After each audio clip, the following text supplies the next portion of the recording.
Hi, this is Aim Higher with Christopher Kai, where we interview inspiring people to share with you their career and life advice so you can aim high in your life, business, and community. Today's guest, we have Julie Sue, and she's an economic consultant, which I'm like, what is that, Julie? So can you please explain with our audience, please say hi to our audience? Hello, my name is Julie. Economic consulting. I essentially help companies navigate regulatory changes that are going on in the market. So for example, California Fair Pay Act just passed January 1st of this year.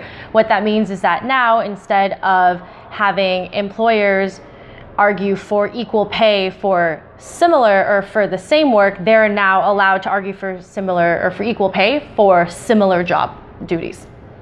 Make it sexy, like I was telling a guy, I don't understand what that means. What if the audience needs to, you talked about the Lyft, Uber example, I think? Or? So for example, Lyft and Uber both got sued by their contracted workers because right now what they're doing is their employees are contracted, right? Meaning that they don't get full benefits. So our job was to work with the client to basically help them figure out ways in which we could help them win their lawsuit to prove that the drivers weren't driving consistent schedules, therefore cannot be classified as full-time employees. How did you get into this? It's such a unique field. So I came from a liberal arts school background, which means that my education was very much about theory. And I wanted something that was more quantitative. I wanted to prove to people that I could do the data analysis, that I can program in SAS and I can program in SQL and R, and I have those analytical background. And so this was a really good way for me to be client facing and working on a lot of different cases, working with like lawyers and the companies, while also having a programming ability and background and being able to sort of prove that I'm quantitatively capable. And you're also a Fulbright. And I'm also a Fulbright, so what does that mean? For all of those people that don't know about this Fulbright program, look it up online. It's called the Binational Business Fulbright Fellowship, and basically it's for college students and actually kids who are also out of college, adults who are out of college, and people who have an interest in business and want to work in Mexico City for a very wide variety of firms. You could be working in VC, you could be working for a startup, you could be working, I worked at a bank, you can be working with nonprofits. It's a way for you to expose yourself in an emerging market with an established company while simultaneously taking master's classes at one of the top private universities. Wow. And what do you love about your job? It's hard.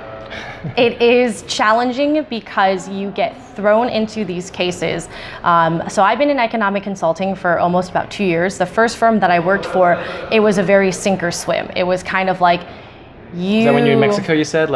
This was actually after I came back from Mexico.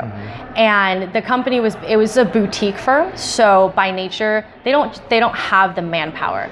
So they were like, you're a new hire, we don't really care. You're gonna go in and we have a client meeting next week and I need you to run all this analysis, figure this out, get it done, or you're fired. And it is the best way to learn. That's awesome. So what would you tell an 8-year-old version of yourself? If you were to see little Julie at 8 years old with her pigtails, what would you tell her knowing all the knowledge you've gained? And by the way, audience, you have to check out this picture she has on Facebook where she's literally hurtling, like 6 feet tall. I'm like, wow, that's impressive. Any guy that's not impressed is not a man. What would you tell little Julie with the pigtails about life and what I would tell her that it's okay to be really confused and that change is actually a really good constant to be at. You're never really gonna figure everything out and you're never really gonna know what's gonna happen. So being really comfortable with not knowing is actually the best place you could be at. That's awesome. Great advice, Julie. Thank you so much for being in our audience. Thank you for having me. Write down in the comments who else you want me to interview. Thank you so much for watching. Please subscribe. Thank you so much and have a great night.